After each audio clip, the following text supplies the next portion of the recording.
Morning, Gerald. How are you? Let me know if the, hey, Scott, howdy. Let me know if the volume's okay. I didn't get a chance to test it this morning.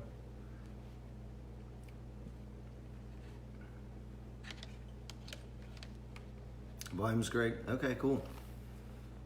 All right, we got 8 folks on, so good morning and welcome to Coffee with Rich. Got a lot of stuff to go over this morning. So if you join me for the first time, and I don't think any of you are first timers, but I'm Rich Brown, retired Marine, former cop, co-host of the American Warrior Show, co-founder of the American Warrior Society. American Warrior Show is America's number one self-defense podcast. And thank you guys for helping us make it that way. Paul, good to see you. My beautiful bride, Miss Lisa, is on. Everyone, like, share, comment. If you're new, let me know that you're new. And if you're an American Warrior Society member, let me know your coin number. Will, thanks for coming on this morning. Will Parker was our recent guest, and on the American Warrior Show did a phenomenal job. I really enjoyed your show, Will, and I encourage everybody to listen to it. Man, we got a lot of stuff to cover this morning. I'm going to jump into it. I wanted to say we got the new Rash Guards in. I just got mine in, and I'll be wearing it next week to BJJ. Really cool. All black Rash Guard. Says down the sleeve, the fight's coming. And be ready. I haven't even tried it on, literally. This is, I think, the second time I took it out of the plastic. Got all giddy and took it out last night, but I wanted to show you guys this morning. Like I said, Mike has created some new stuff in the American Warrior store. So if you haven't seen that, go to AmericanWarriorSociety.com. Click on our store and you can see all the new stuff. We got some winter gear. We got some hoodies. My hoodie is on the way. Can't wait to see that. Hey, if we hit 50 live viewers this morning, we're up to 17. But if we hit 50, I don't have any Gen 1 tumblers anymore. What I got is our new sexy Gen 2 tumblers. And they're the double wall insulated tumblers, say American Warrior Society on it. Pretty sweet piece of kit. You can pick those up on the store as well. Once again, you don't have to be a member to support what Mike and I are doing.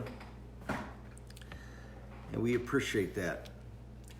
All right, I got my cup of coffee this morning, my festive little holiday mug here. 'Tis the season to be jolly. All right, let's see who's on real quick. Sam says, good morning, brother. Volume is good. Will Parker is on. Mark, good morning, sir, from Ohio. Paul, Walt, hey, brother, just checking in. Got to get back to work. We'll watch the replay. Have a great day. Great day to you too, sir. Doug, good morning, Rich. AWS Nation, Columbus, Ohio. Gerald says that the Will Parker episode was really good.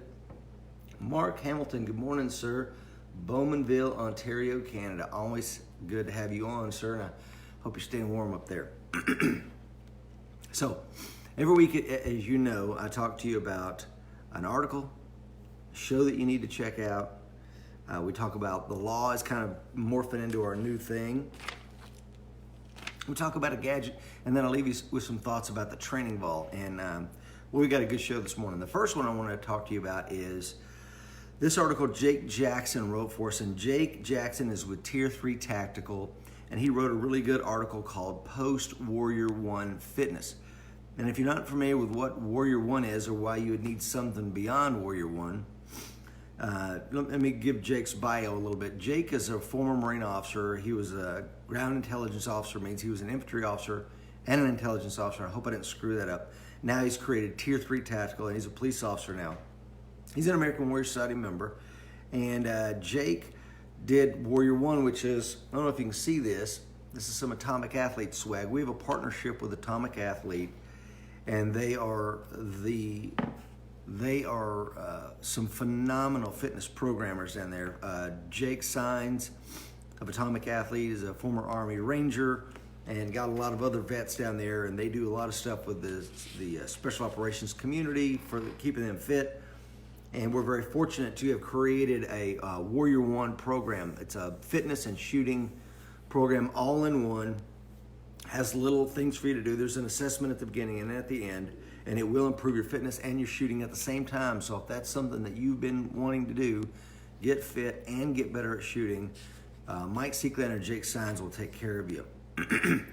So this article that Jake wrote for us was, okay, you've done Warrior 1, what's now? And he talks about a few things: goal setting, planning your resistance training, cardiovascular training, putting it all together, and he gives you a sample 4-week plan. What does the nutritional component look like, and what are the additional resources beyond that? We're up to 26 this morning. Thank you to everybody joining me.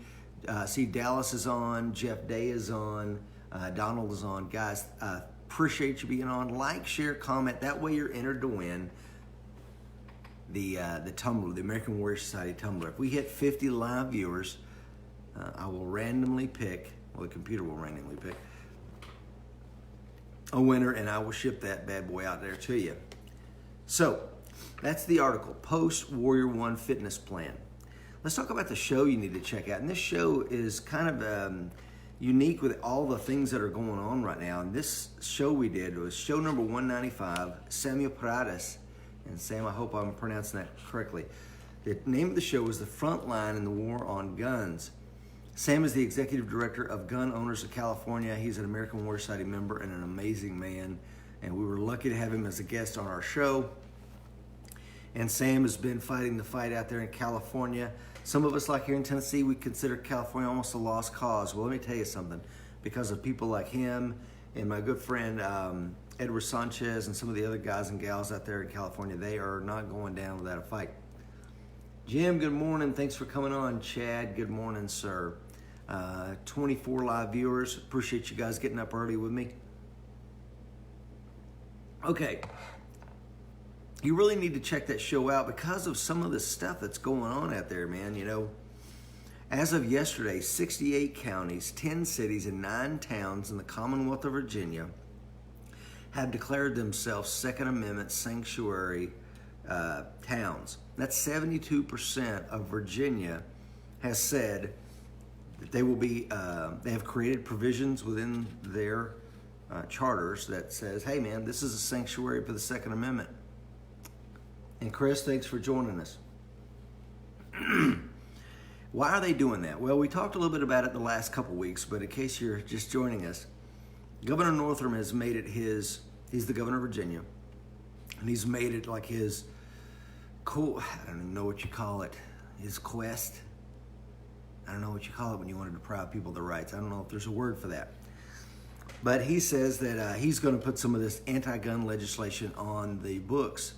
Hey, David from San Francisco Bay Area, coin number 1,428. Glad to have you on, sir. We were just talking about Sam Paredes out there in your neck of the woods.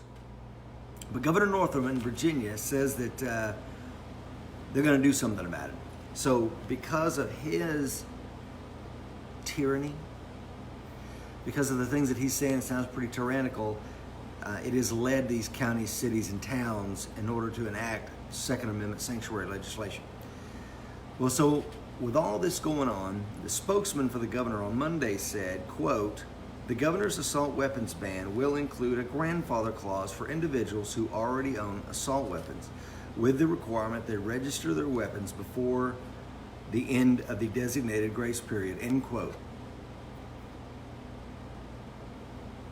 I got a couple of problems with that. Number one, there's no such thing as an assault weapon.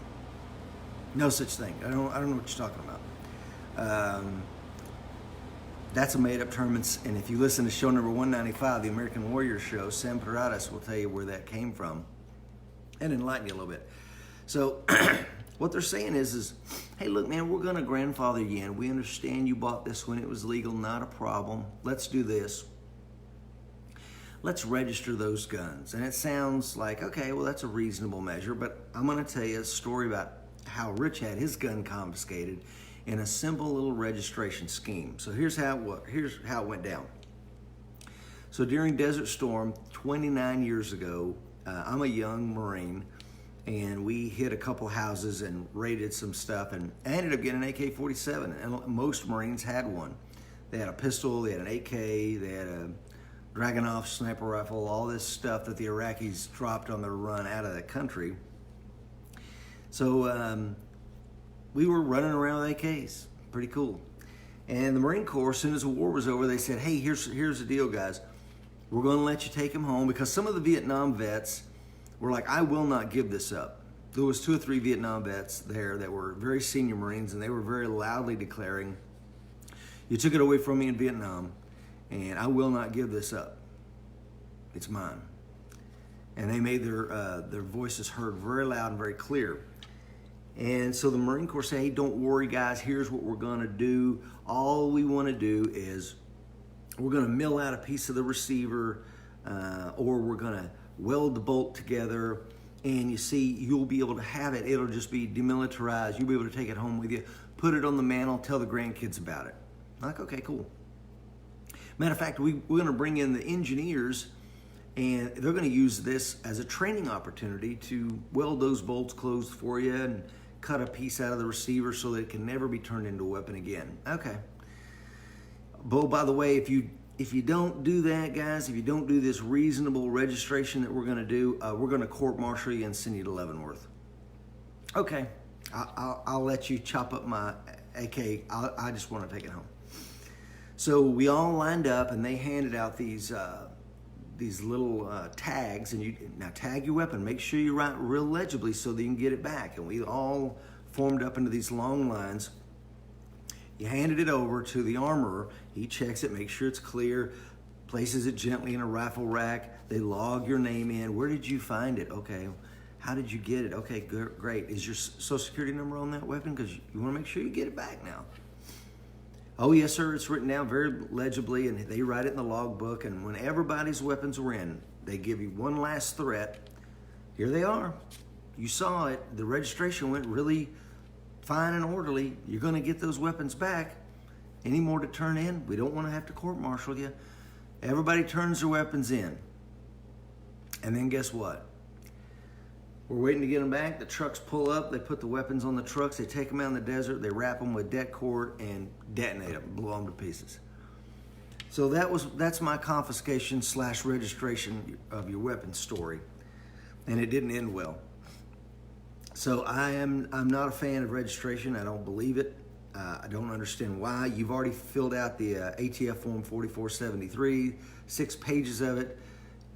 I know they don't leave the gun stores, but they can if they needed to. You could get access to them. And they got to be maintained for, I believe, 20 years. Will Parker owns a gun store. He can square me away on that. So here's the deal. I told you my gun confiscation registration story. The Virginia Senator Saslaw, who come up with Bill 16, had no such grandfathering provision in it. So the fact that Governor Northam is saying, oh, thank you, Will says I'm correct. Governor Northam is saying that, hey, man, I'm going to give you a grandfather clause. This other guy, he didn't want to do that. I'm going to do that. And when they asked Senator Saslaw about it, he said, look, I want to get the quote right. He says, I'm not going to lock up a large part of Virginia by making this law where everybody's got to hand them in. And see, here's the problem, guys. That's not how laws work. If you create a law that has in it, you're going to be a felon and you're facing X number of years if you don't comply, you will have to lock up a large part of Virginia, because that's how laws work. So for him to say, I'm not going to do that, well, maybe you're not going to go do that. So let's see who's on here this morning. Eric is on. Good morning, Eric. Doug Lightfoot says, I see that the governor of Virginia is threatening to use the military to enforce the laws if the local LAOs refuse it. Yeah, that came. I saw that last night, Doug. And again, this is, to me, I used to think California was ground zero for the Second Amendment stuff, but it would appear that Virginia is now the new battleground. Good morning from Brunswick, Georgia. Good morning, sir. Yeah, which is strange. I mean, the state went to the Democrats literally almost overnight. And here's the thing, man. I'm a fan of all the amendments to the Constitution, not just the second. I love every doggone one of them. And American Warrior Society, American Warrior Show, Coffee with the Rich, this is self-defense stuff. So I don't want to veer too far into talking about the Second Amendment, but the problem with it is Second Amendment is really important to our right of self-defense. Because as we see from our brothers and sisters in the UK, once they take away the weapons, then they take away your right to defend yourself. And people that use an old rusty shotgun that's been handed down from their family to run off or fire at a home invader over there, they're the ones that go to prison. So we got to hold on to this. Eric says, Virginia just told California to hold my beer. Oh, that's hilarious. Yeah, pretty much, man. Okay, so let's kind of recap real quick before I get into today's gadget, because today's gadget is pretty neat. So we talked about the article you need to read. Post Warrior One Fitness Plans with Jake Jackson of not Atomic Athlete. Jake Jackson is with Tier 3 Tactical. Check him out at tier3tactical.com. But what Jake did for us was Mike and Jake Signs put together Warrior One. And what Jack did from Tier 3 Tactical was, what's the next steps after you complete that? So you want to check that article out. All of our articles are free. Doesn't cost you anything to read them. Go in and check that out. And then we talked about show number 195, Samuel Paredes, Front Lines and the War on Guns. And Sam, again, is the Executive Director of Gun Owners of California. Yeah. We talked about the craziness going on in Virginia. I told you my gun confiscation and registration story, which still breaks my heart to this day. But it is what it is, and we were all disenfranchised. I want to talk to you about a gadget. I had a recent incident that happened on the farm. Mike and I will probably do a podcast on it at some point. It turned out to be a non-event, but in the moment it certainly was not. A truck pulled in my driveway. Now again, I live in the middle of nowhere in Cumberland County, which is one of the larger counties, very rural county. I live in the most rural county of a rural state and a rural part of the country. And from time to time, on this long country road, people's cars will break down. I've had people flat tire, run out of gas, etc. And they're a long way from town, and we always help them out.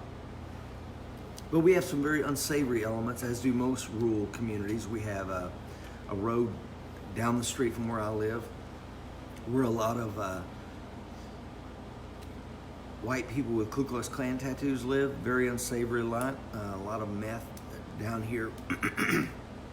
When I came in last Saturday night, I saw blue lights at the a farm probably 200 meters from my house. I didn't know then, but there'd been an attempted home invasion, and they were holding him at gunpoint till the police arrived. So what I didn't know, I thought it was some sort of domestic, turned out to be a home invasion, and they arrested the guy and took him. 2 hours later, old Rich Brown is at home. The dogs start barking. We look out the window, a pickup pulls in the driveway. They turn the lights off, but the parking lights are on. I see people moving around in the front of the truck, or what I thought were people. And I thought, I can wait inside here, or I can use my confirmation bias, which I shouldn't have, and say, let me go out there and see if this fella needs some gas or something like that. But just on the side of caution, I decided to strap on my light laser gun. We'll talk about it here in a second, because that's today's gadget. So I put it on just out of curiosity, and I threw my flannel on over it. I happened to be wearing I was still wearing my boots. I was still dressed for the day, so I went out the back door, lights were off, and thought I would circle around and kind of get eyes on what was going on. Well, as I went out the back door and made my way around in the darkness, I noticed somebody crawling underneath my truck. So I draw my handgun and light him up. And he jumps up screaming, don't shoot me, don't shoot me, don't shoot me. And we had ourselves an interesting little dilemma, because he's not where he's supposed to be. And made sure he was unarmed and walked him back down to his truck, once I felt safe, put the handgun away. But this was an interesting issue. And we're up to 42 people. Please like and share. 44 people. If we hit 50, somebody gets a tumbler. So I holstered my handgun. I grabbed some pepper spray out of my truck as I walked him back down to his vehicle. Made sure I got his first. Chris, what's your name? My name's Chris. Don't shoot me, Chris. I don't want to shoot you, pal. Let's walk down to your truck. And he's tweaking. He's really drugged out of his mind. We get him back down to his truck. He puts his hands on the hood and splays out like this ain't his first rodeo. He's been arrested several times before, and he's treating me like I'm a law enforcement officer. I'm gonna go with it. I start looking in his vehicle. I look in the back. I take a photograph of his tag, and then I'm like, hey man, we need to get you down the road, Chris. And ultimately, after about 15 minutes of screwing around, and it was not fun because he's playing this game. Will you come help me open my hood of my truck because I got to tie two wires together to get the lights to come on. It was just, and I didn't mention he had blood coming out of his mouth. I don't know if he'd been punched in the face before he got to my house, but he had all this blood coming out of his mouth. So I'm like, I really don't want to tangle with this guy and grapple on the ground with this zombie-looking, drugged-out zombie with blood coming out of his mouth. So let's talk about today's gadget. This is my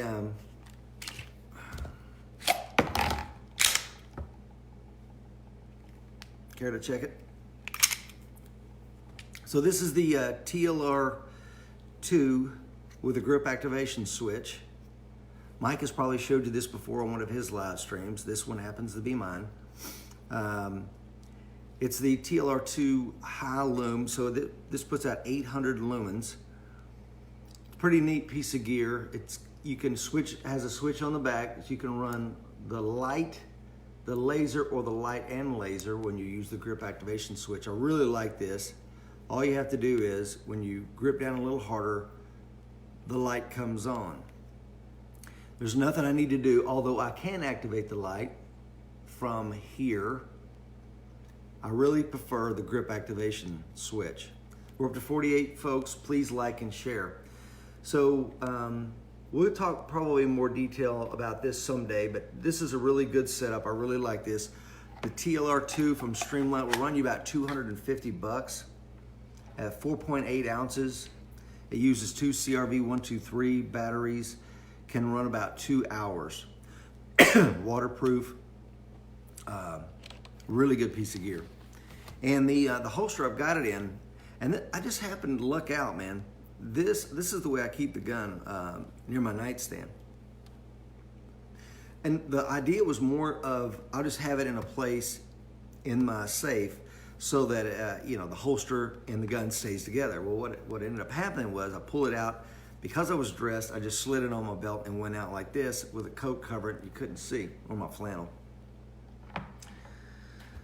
So that right there really is money in the bank. A lot of people say, well, the limited viz argument is the idea that you may end up in a gunfight in a limited visibility environment is probably really remote. I have to disagree, man. It was pitch black out here on the farm that night. I really didn't think it was going to be anything other than what it always has been until it was something different. And when I mentioned that this guy was trying to climb underneath my truck to some police officer friends of mine, they go, oh, he's going to steal your catalytic converter. Those catalytic converters can bring between $50 and $250. So, that's probably what was going to happen, is he was going to steal this and try to get out of there. Now let's see who's on here. Let's see. Before I show you my other gadget. Oh, we're at 54. Somebody just won the old tumbler there.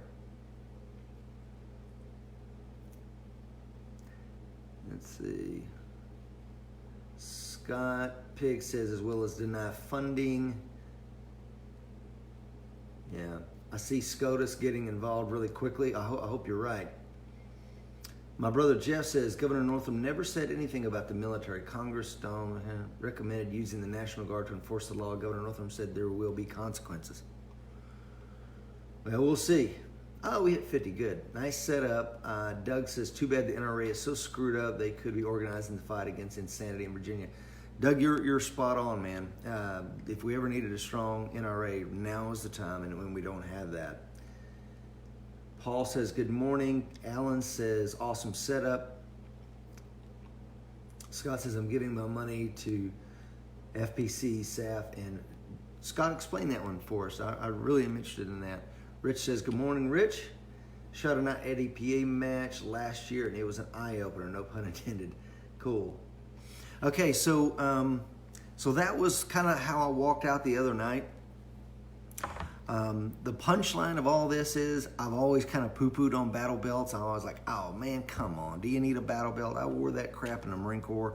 Do I really need it here? And I think the answer is yeah, I probably do. It was a pretty neat setup. I mean, let's face it. I got lucky by the fact that I was wearing my Salmon boots, had my clothing on, my belt was on, my kit was still in my pockets, which is unusual for 8:30, 9 o'clock at night. I'm usually in PJs. Rich Brown's an early to bed kind of guy, so this would have given me, if I had a war belt or battle belt, whatever you want to call them, I could have clicked it on and been good to go. So I'm really going to look into investing in one of those because you just never know. So here's kind of when my eyesight went. So this is the next one we're going to look at. Clear and safe gun. Okay, safety first. When my eyesight first started going, I thought I need to get a red dot. And I went with this Burst fast fire. Not really sure why I picked that. It was some time ago. Because the slide wasn't milled, I went with one of these, I don't even know how you pronounce it, duck defense, or I don't know how you pronounce it, guys. But it gives you the ability, it's a little adapter, so you have some co-witness sights, and it just fits right inside there. But we're not here to talk about that. We're here to talk about the TLR-6, which is on here. The TLR-6 gives you 100 lumens. It's about $96 on Amazon right now. One of the neat features is you can replace the batteries. They take some sort of watch battery just by opening up the hatch. You don't have to unscrew this from the gun. And it gives you 1 hour of the light or 11 hours if you're just using the laser. The thing I don't like about this, never did get on board with it, is there's no grip activation. I have to take my finger out of the trigger guard to activate the light. Or you can use it with your thumb here on the other side. You can do it here or here. Another problem you'll have is getting a high quality holster for it. And this is a holster by Works. I talked to John Marquez at the time from Precision Holsters that sponsors the American Warrior show. They didn't have a Glock 19 with a TLR-6 holster, so I had to go with Works. Shane Hemphill with Works, phenomenal guy. He owns Works, WERKZ, check him out. And he made this one for me, and I think he offers it now. And I told him that, you know, I wanted to be able to grapple with this, so the retention had to be phenomenal. So he really did a great job, and I mean, it ain't coming out. So check out Works if you're looking for a good TLR-6 holster. I can't recommend them enough. If you want to get the contoured remote, if you already have a TLR-1 or TLR-2 and you want to get the contoured remote, this does not come with the TLR-1 or 2. This is an aftermarket product that I don't think Streamlight even likes, which I think you have to have it. But this thing is about this thing weighs about 1 ounce, and it costs you about $39 to have the contoured grip activation switch. All right, let's see what everybody's saying here. Alan says the Virginia Citizens Defense League is carrying the fight in Virginia. We are fighting all the way. Mark says, so glad I moved to North Carolina with all the insanity going on in Virginia. Scott looks like he's given us some clarification. Firearms Policy Coalition, Second Amendment Foundation, and Gun Owners of America. Gotcha. Thanks, Scott. Did you have a phone and trauma kit with you? Yeah, I did. I had a phone on me. I did not have a trauma kit, although I had 2 in my truck, which was no more than 10 yards away. There's a whole lot of lessons that we'll go into regarding that, Monty. So stay tuned for the show that Mike and I will do on that, because there's a whole lot of takeaways from that. And that's something that having the trauma kit and the phone and all that stuff, I think that's where the battle belt will really come in, because I will be able to put all the things that I want to have on me there. Gerald says, could have been 3 guys. Yeah, that was the thing. As soon as it happened and he starts screaming, don't shoot me, I said, I don't want to shoot you. What's your name? And he said, my name's Chris. I said, Chris, I need you to do me a favor. Get your hands off my truck. Who's with you, Chris? Who's with you? Nobody's with me. Nobody's with me. Are you armed? No. Raise your shirt. Turn around.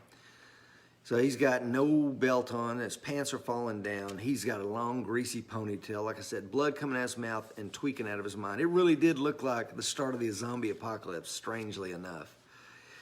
And I was nervous the entire time, because why are you drawing this event out and taking so much time to get your hood open and get your truck started and leave?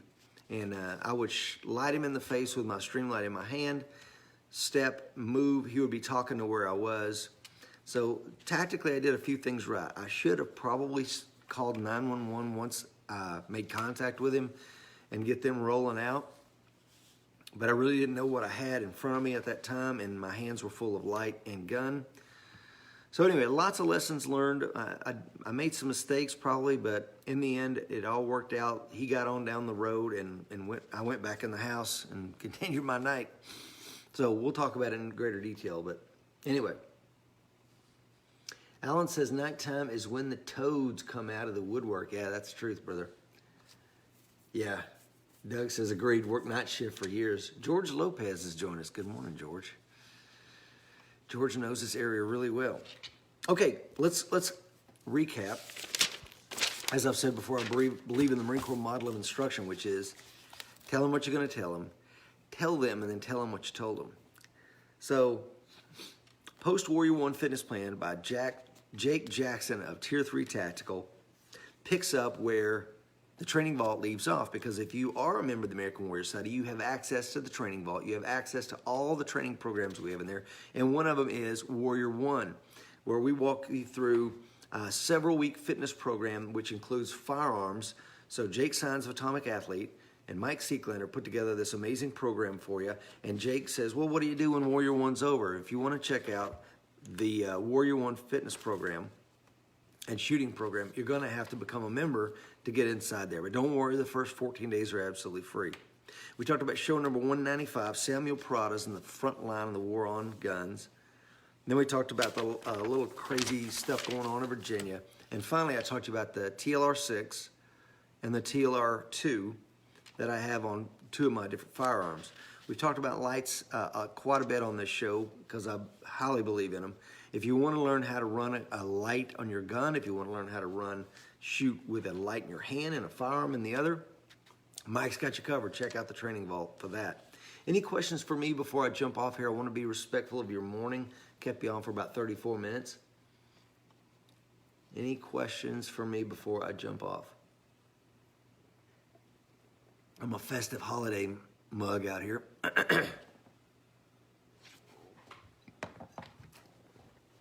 William says, howdy from Dallas. Good morning, William. Gordon says, thanks, Rich. All right. Well, if there are no other questions, guys, I want you to have a good day. Remember, watch out for confirmation bias. What you think is, one time it was a police officer. I didn't realize it. He pulled into my driveway, cut the lights off, and I lit up his cruiser with that TLR-2, and I about crapped myself, because I did not want to point a firearm at that. But the law enforcement officer got out of his vehicle and said, "Oh, I saw you shine your flashlight at me. Are your horses out?" I said, "No," but I helped him get the horses in, and it was all averted. So every single time it had been somebody running out of gas, somebody having a tire blowout, the police trying to help me get my horses in, and then the time it wasn't, and I got some meth head trying to steal my catalytic converter or worse. So anyway, William, okay, card was compromised. I'll take care of that, William. I'll take care of that for you. William is a member of the American Warrior Society. Are you going live next Friday? Let's see. Yep. Yes, I will. I will be going live next Friday, Alan. If you don't want a milled slide, I'd recommend the Suarez International for the RMR adapter. Thanks, Travis. It's a good point. Yeah. When I bought that, I didn't think red dot, that Glock 19, because I didn't realize that my eyes were going to age like they did. And if you live long enough, yours will too. I think mine happened probably around 47, 48. And here we are at 50. And I need the readers to get around. Razmik, glad you could join us.